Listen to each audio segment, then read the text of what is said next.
Софра, Габрово, Плевен, София. На добър час!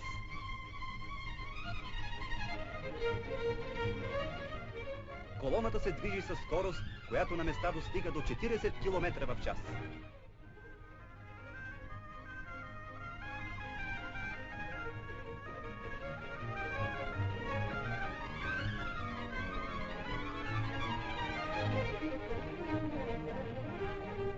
Наред с изтъкнатите състезатели като Милко Димов, Боян Коцев, Димитър Колев, в това трудно състезание участват и много млади колоездачи. Бойка и надежна смяна в нашето колоездене. Пловдив. По улиците на града състезателите преминават в група и първи завършва етапа майсторът на спорта Боян Коцев, който застава начело в главното класиране.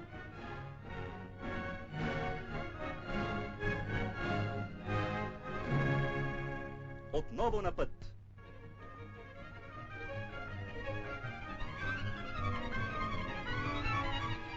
Показвайки голяма упоритост и воля, младите състезатели се оказаха сериозни съперници на майсторите.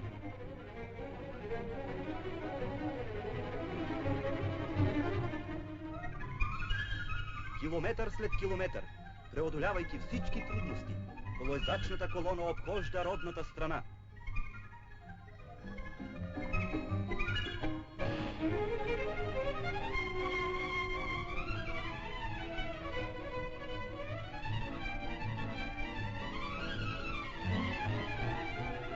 Минава през града на безсмъртния Димитров, символ на братската българо-съветска дружба. През разораните от край до край кооперативни поля. През свободната ни родина.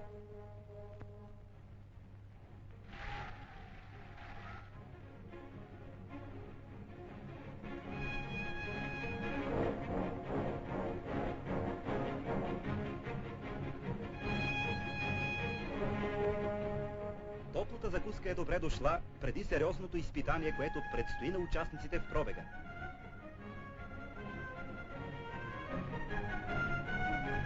Под непрекъснат леден дъжд и виелици, след като са преминали 180 км, колоездачите започват изкачването на историческия връх Столетов.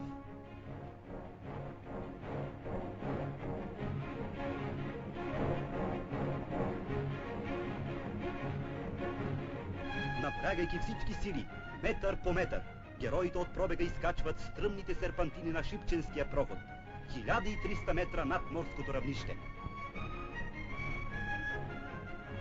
29 смелчаги преминаха обвития в плътна пелена от мъгли и виелици връх Столетов.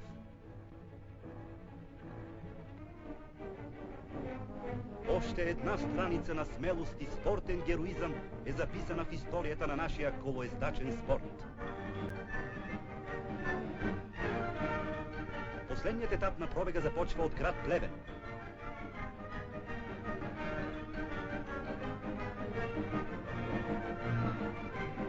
Показвайки високи морално-волеви качества, 14 състезатели устояха на дъжда, вятъра и мъглата.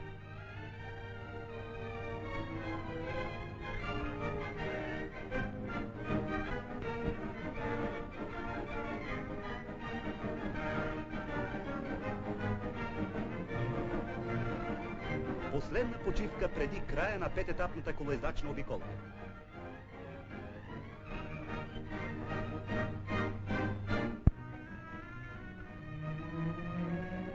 До последния етап начело в главното класиране са майсторите на спорта Боян Коцев, Димитър Колев и отборът на Централния дом на Народната армия.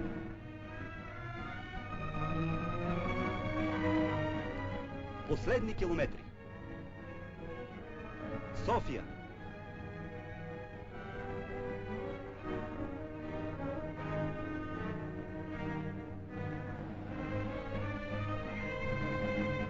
На стадиона Васил Левски групата влиза заедно. Първи премина финала Боян Коцев.